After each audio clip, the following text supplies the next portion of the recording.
Well, back in the taxidermy shop, I'm going to skin a black crappie when they come in, or when I get ready to skin them, I'll thaw them out.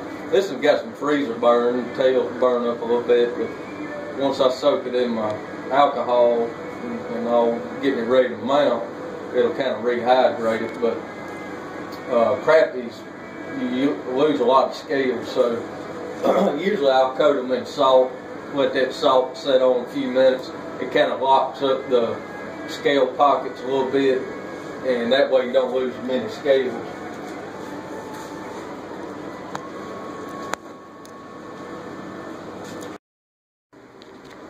This right here is by far one of my favorite projects, working on a largemouth. I'm mounting this one to put it aside to dry, and there's a lot of things people get wrong on them, and they end up not looking right.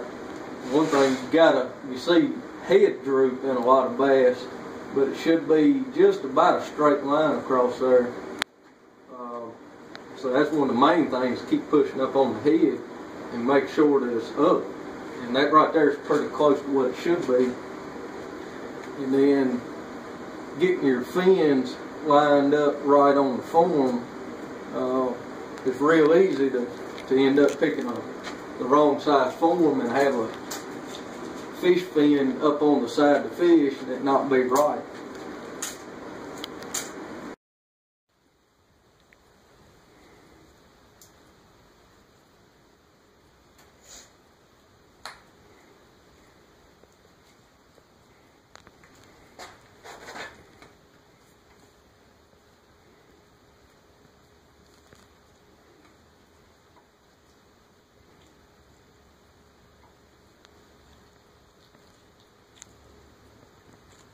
Working on a little bit of everything today. I like to mix it up. This is a crappie, and I've sewed it part of the way up.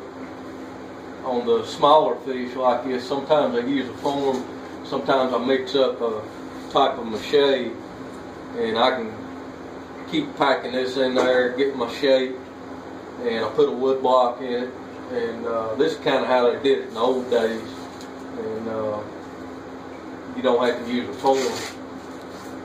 I got used to using it years ago and was pretty good with it, so I stuck with it. But then I put it on this, depending on the size of the fish, which you never know what I'm going to get in. I actually got this to do, a red-tailed boa, and they're not wanting to mount this one, they're actually wanting to make stuff out of it, so I'm going to skin it. Split it down the middle, I'm going to tan it. It'll be good and soft. They can make whatever they want to out of it. It's a pretty snake. One of the projects I was working on yesterday, somebody's pet dog.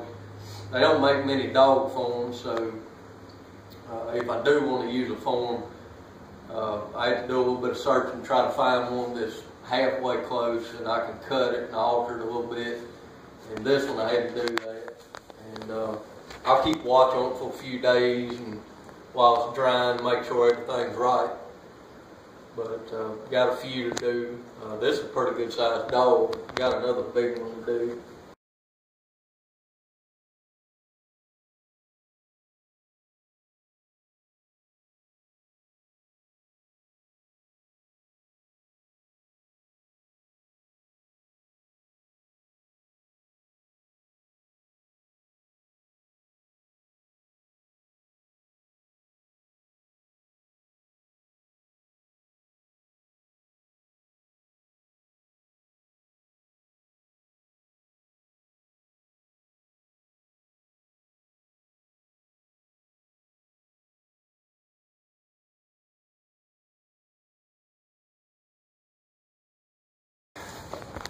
This is an elk.